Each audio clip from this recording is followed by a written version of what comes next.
আমার বুবু একজন সুন্দরী এবং চরিত্রবান ছিলেন।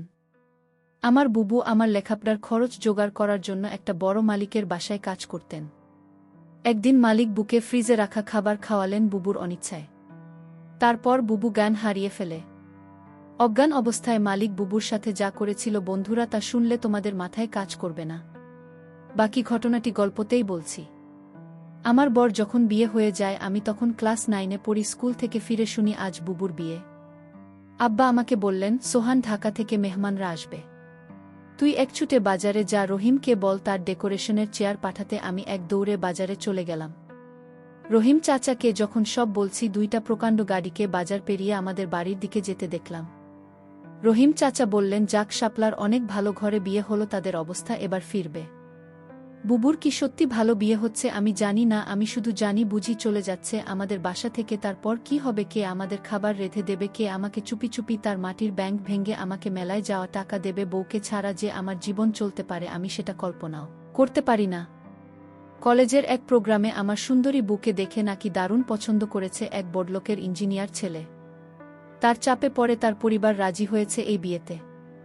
নইলে আমাদের মতো মধ্যবিত্ত ঘরে এত বড় আপনি হওয়ার কথা না। সবাই বলাবলি করছে বুবুর কারণে এবার আমাদের ভাগ্য ফিরবে। আমার জন্মের সময় আমার মা মারা যান, বয়স তখন 8। আমার স্কুল শিক্ষক বাবা আর বিয়ে করেননি। বহু মানুষ করেছে আমাকে, আমার জগৎ ঘিরে, তাই আমার বিয়ের আসর হয়ে গেল। দায়সারা ভাবে বিয়ে নাকি দুই পরিবারের বন্ধন। কিন্তু আমার সেটা মনে হলো না। পাত্রের বাবা সারাক্ষণ মুখ কালো করে রাখলেন। পাত্রের ছোট মামা আমাদের ঘর বাড়ি উঠোন ঘুরে ঘুরে দেখলেন, মাঝে মাঝে নাক সিটকালেন। আমাকে ডেকে বললেন, তুমি কোনো ক্লাসে পড়ো? আমি কিছু বলার আগেই কেউ একজন বলল, সোহান পাইলট স্কুলে পড়ে, ফার্স্ট বয় বৃদ্ধি পেয়েছে, ক্লাস 9-এ পেয়েছে। আমার লজ্জা লাগল, কিন্তু ছোট মামা শুধু একটু নাক সিটকালে। সেদিন গাড়িতে ওঠার আগে বুবু যখন আমাকে জড়িয়ে ধরে নিঃশব্দে কাঁদছিল, তখনও আমার কষ্ট লাগছিল। 3 দিন পর নতুন জামাইয়ের গুণে নাই ওর আসার কথা। আব্বা পাড়া প্রতিবেশীদের নিয়ে রান্নাবান্নার আয়োজন করলেন। একটা গাড়ি ভাড়া করে নতুন জামাইকে আনতে পাঠালেন। গাড়ি ফেরত এলো, নতুন জামাই আসতে পারবে না, তার কোনো জরুরি কাজ পড়ে গেছে, পরের সময় করে আসবেন। বুবু আসলো আরও মাস 3 পর। একটা সাদা রঙের গাড়ি থেকে বুবু নামা। আমি ছুটে গেলাম। আমি বুকে জড়িয়ে ধরতে গিয়েও থমকে গেলাম। গায়ে দামি ফিনফিনে শাড়ি, মুখে পার্লার থেকে করা করা মেকআপ, প্লাক করা বা কোনো ভ্রু আর স্ট্রেট করা চুলে। আমার বুকে কেন জানি হঠাৎ অচেনা লাগল। আব্বা দৌড়ে এলেন, জামাই আসেনি না, আব্বা সাইটের কাজে গেছে। বুবু, আব্বাকে ধরে কিছুক্ষণ কাঁদো। আমি সারাদিন বুবুর আশেপাশে ঘুরঘুর করলাম, কিন্তু বুকে কেমন আনমনা দেখলাম। শুধু একবার আমাকে জিজ্ঞেস করল, সোহান পড়াশোনা করছিস ঠিকমতো? রাতে আমার ঘুম এল না, বড্ড অভিমান হল। বুবু অনেক বদলে গেছে, এই অল্প দিনে এত বদলে যেতে পারে মানুষ। বহু 3 দিন থাকল। শেষের দিন দুলাভাই এলেন বুকে নিয়ে যেতে। দুলাভাই দেখলাম বেশ গম্ভীর। আমাকে ডেকে বললেন, কি রে সোহান, পড়াশোনা করে ঠিকমতো নাকি সারাদিন বাদরামি? আমি কিছু বললাম না। দুলাভাই আসার পর থেকেই বুবুর মুখটা কালো হয়েছিল, কারণ ও দেখলাম তার আমাদের সামনেই কপাল কুঁচকে 2 বার বুকে ধমক দিলেন দুলাভাই। বুবু চলে যাওয়ার পর সেই রাতে আব্বা আমার ঘরে এলেন। অপরাধীর গলায় বললেন, সোহান তুই তো অনেক বড় হয়ে গেছিস। বলতে তো আমি কি কোনো ভুল করলাম? আমি হয়তো সত্যি বড় হয়ে গেছি। মনের কথা চেপে বললাম, কেন সেটা বলছেন? বুবু অনেক ভালো আছে, কিন্তু আমি ঠিক জানি আমার বড় ভালো নেই। বুবুর হাতে কালশিটে দাগ দেখেছি। আমার হাসি খুশি বুবু কেমন গুটিয়ে গেছে মাত্র 3 মাসে। এর ঠিক 1 বছরের মাথায় আব্বাজান মারা গেলেন। আমি একা হয়ে গেলাম। পাড়া প্রতিবেশীরা বুবু দুলাভাইকে চেপে ধরলেন আমাকে নিয়ে যাওয়ার জন্য। বুথ কণ্ঠা নিয়ে দুলাভাইয়ের মুখের দিকে তাকান। দুলাভাই কিছুক্ষণ ভেবে বললেন, সোহান চলুক, কাজে লাগবে অনেক। কাজেই আমি আমার বই খাতা নিয়ে বুবুর বাসায় উঠলাম। দুলাভাইয়ের পোস্টিং তখন আমাদের গ্রামের কাছেই শহরে। ছোট ছিমছাম 2 রুমের বাসা। আমি এক রুম ভাগে পেলাম। শহরের একটা স্কুলে ভর্তি হলাম। দুলাভাই চাকরির পাশাপাশি কন্ট্রাক্টরের ব্যবসা করতেন। একদিন আমাকে বললেন তার সাইটে গিয়ে কাজ তদারকি করতেন। আমার স্কুলের ক্লাস মিস হতে লাগল। আমি বইখাতা নিয়ে কাজের সাইটে চলে যেতাম। সারাদিন কাজ শেষে বাসায় ফিরে খুব ক্লান্ত লাগত। আমার রেজাল্ট খারাপ হতে শুরু হলো। বুবু একদিন ভয়ে ভয়ে দুলাভাইকে বলল, সোহান ভালো ছাত্রর পড়াশোনার ক্ষতি হচ্ছে না তো? দুলাভাই তেতে উঠলেন, গরিবের ছেলে, খেতে খেতে হবে, পড়াশোনা করে কি হবে, যতটুকু দরকার ততটুকু শিখলেই হবে। বুবু তাড়াতাড়ি বলে উঠলেন, ঠিকই তো সোহান, পড়াশোনা করে প্রতিষ্ঠা পেতে সময় লাগবে। তুই দুলাভাইয়ের সাথে কাজ শেখা, অনেক কাজে লাগবে। আমি বুবুর কথায় অবাক হয়ে গেলাম, এই বুঝিয়ে আমাকে তৈরি করেছে, সবসময় বলতো পড়াশোনা করে একদিন অনেক বড় হতে হবে। পড়াশোনা ছাড়া আমার আর কোনো কাজ নেই। আজ কত পরিবর্তন! আমি দুলাভাইয়ের সাইটে কাজ দেখতে লাগলাম। ক্লাস 9-এর এক কিশোরীর জন্য নিশ্চয়ই খুব সহজ কাজ না, কিন্তু আমি শিখতে লাগলাম, সাথে পড়াশোনা করতাম। সাইটে সাইটে লোকজনের কাছে খবর পেতাম দুলাভাইয়ের কর্মকাণ্ড নিয়ে। দুলাভাই আরও কয়েকজনের সাথে প্রেম করে বেড়ায়। আমি টের পাই, মাঝে মাঝে বুবুর চাপা কান্নার আওয়াজ পাই। সকালে কিছু কিছু দিন বুবুর হাতে নতুন কালশিটে দাগ বুঝতে চেষ্টা করে আমি বুঝেছি দুলাভাই বুকে অন্যায় অত্যাচার করে আমার বুবু অনেক বদলে গেছে। আমার মনে হয় আমাকে নিয়ে বুধবারই অস্বস্তি বোধ করে কেমন পালিয়ে বেড়ায়, দেখা হলে ঠিকমতো কথা বলে না। মাঝে মাঝে দুলাভাই বুকে পালার থেকে সাজিয়ে পার্টিতে নিয়ে যায়। আমার অবাক লাগে। তবুও একটা দিন যখন বাসায় দুলাভাই থাকে না, হঠাৎ সেই পুরনো দিনের মতো তবুও তেল নিয়ে বলে, সুহানাই তোর মাথায় দিয়ে দিই। আমার চোখে পানি আসে, আমি লুকাবার চেষ্টা করি। একদিন অনেক রাতে ফিরে দুলাভাই আমাকে ঘুম থেকে ডেকে তোলেন। আমি জেগে দেখি দুলাভাই প্রচণ্ড রেগে আছে। আমাকে বললেন, হারামজাদা, তোকে আমি সাইট দেখতে যাচ্ছি আর তুই সেখানে পড়াশোনা করিস। আমি চুপ করে দাঁড়িয়ে রইলাম। হঠাৎ করে দুলাভাই আমার চুলের মুঠি ধরলেন, বলার, সাইট থেকে 1 লক্ষ টাকা চুরি করেছে কে, নাকি তুই করেছিস? আমি অবাক হয়ে গেলাম। সাইটে টাকা পয়সা সংক্রান্ত কোনো কিছুর সাথে আমি জড়িত না, আলাদা অ্যাকাউন্ট আছে। তবু বললাম, আমি কিছু জানি না। দুলাভাই, তুই জানিস না? কেন জানিস না? তুই এর সাথে জড়িত শিওর? আমার খেয়ে আমার সাথে দাওতা বাজি। দাঁড়া। দুলাভাই তার বেল্ট দিয়ে আমাকে মারতে আরম্ভ করলেন। আমি সারা জীবনে কখনো মার খাইনি। পরিবারে আদরে মানুষ হয়েছি, স্কুলে ভালো ছাত্র হয়, তারা অত্যাধিক স্নেহ করতেন। আমি দেখলাম বহু পাথরের মতো দাঁড়িয়ে আছে। দুলাভাই একসময় খ্যাত দিয়ে চলে গেলেন। আমি সারা রাত বিছানায় শুয়েও কালাম। চেষ্টা করলাম মুখ দিয়ে শব্দ না করতে।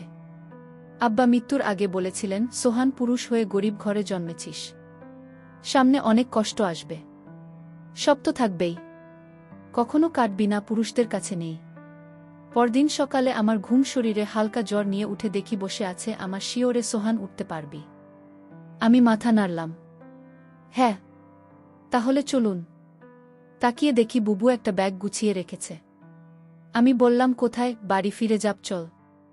তুই আবার ভালো করে পড়াশোনা শুরু করবি, আমি দরকার হয় বাসায় কাজ করব, 2 জনের একটা ব্যবস্থা হয়ে যাবে। আমি অবাক হয়ে তাকিয়ে রইলাম। বুবু আমার জন্য তার স্বামীকে ডিভোর্স দিয়ে চলে এলো এবং সেই বাড়ি থেকে চিরদিনের জন্য চলে এল। তারপর বাসায় আমি আর বহু থাকি। বুবু একটা বড়লোক বাসায় কাজ পেল, তাদের কাপড় ধোয়া, রান্না করা ইত্যাদি তাদের কাজ করতে হবে। মাসে যে টাকাটা পাব সে টাকা দিয়ে আমার লেখাপড়ার করছে। তার পরিবার চলে যাবে।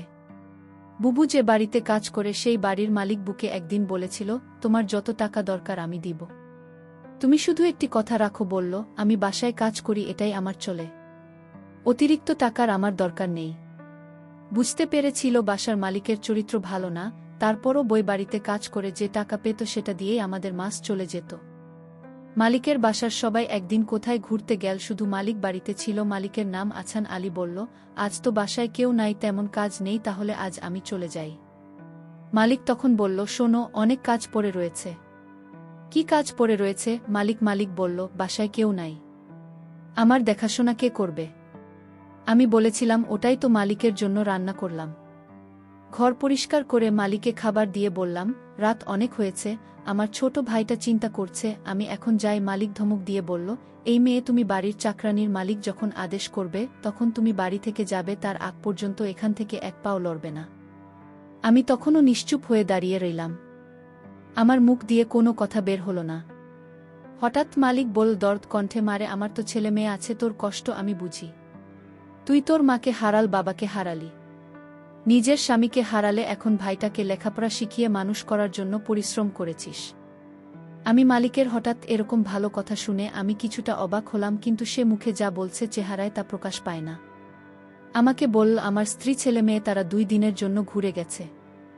আমি বলেছিলাম, আপনি জানি কেন আমার ঘোরাফেরা তেমন একটা ভাল লাগে না। আমি এর আগে বহুবার ঘোরাফেরা করেছি, এখন আর ভালো লাগে না। তুই আমার মেয়ের মতো, ঘর তোকে আমি কিছু টাকা দিলাম তোর ভাইয়ের সামনে পরীক্ষা ভালো মন্দ কিছু খাওয়ায়। আমি বলেছিলাম আমার টাকা লাগবে না।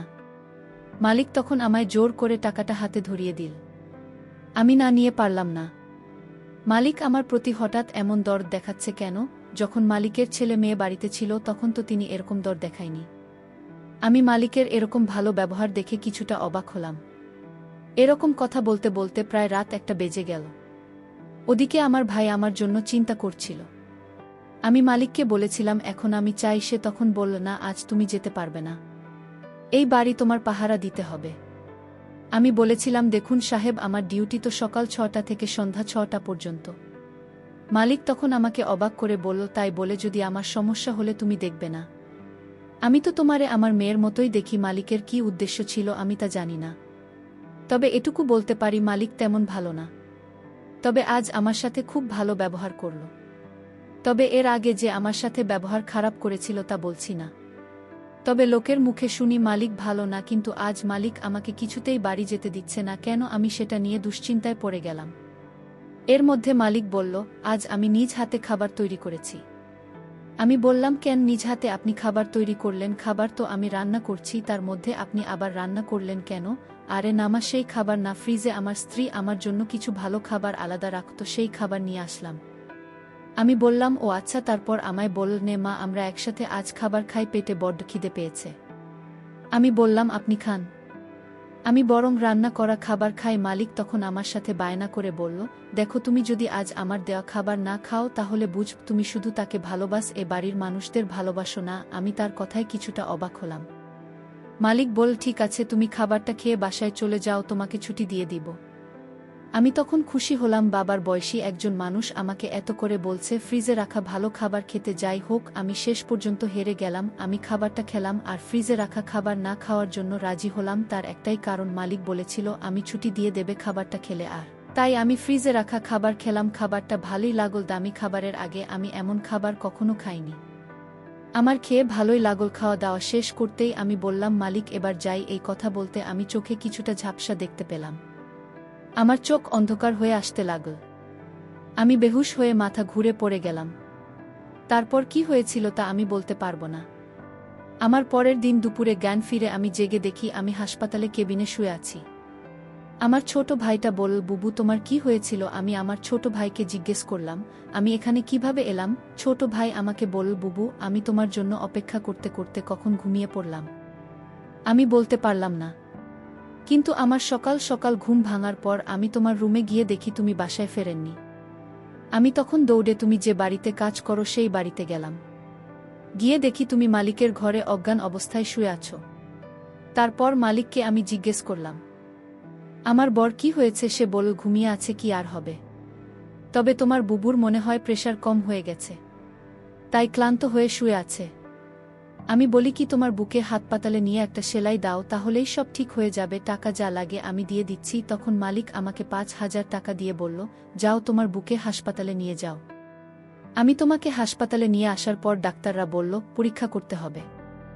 ডক্টর বলল, তোমার প্রেশার কমে যায়নি, তোমাকে খাবারের সাথে কিছু মিশিয়ে তোমাকে অজ্ঞান করা হয়েছে। তারপর ডাক্তার বলল, মেয়েটি তোমার কি হয়? আমি বললাম, আমার বড় বোন, তোমার সাথে আর কেউ আসেনি? না ডাক্তার বাবু, আমি ছাড়া আর কেউ নাই। আমি ডক্টরকে জিজ্ঞেস করলাম, কি হয়েছে আমার বুবুর? বলেন ডক্টর। ডক্টর বলল, তোমাকে বলা যাবে না। আমি আমার ছোট ভাইয়ের কথা শুনে বুঝতে পারলাম আমার সাথে কি ঘটেছিল। মালিক আমার সাথে এরকম অসম্মানজনক আচরণ করল।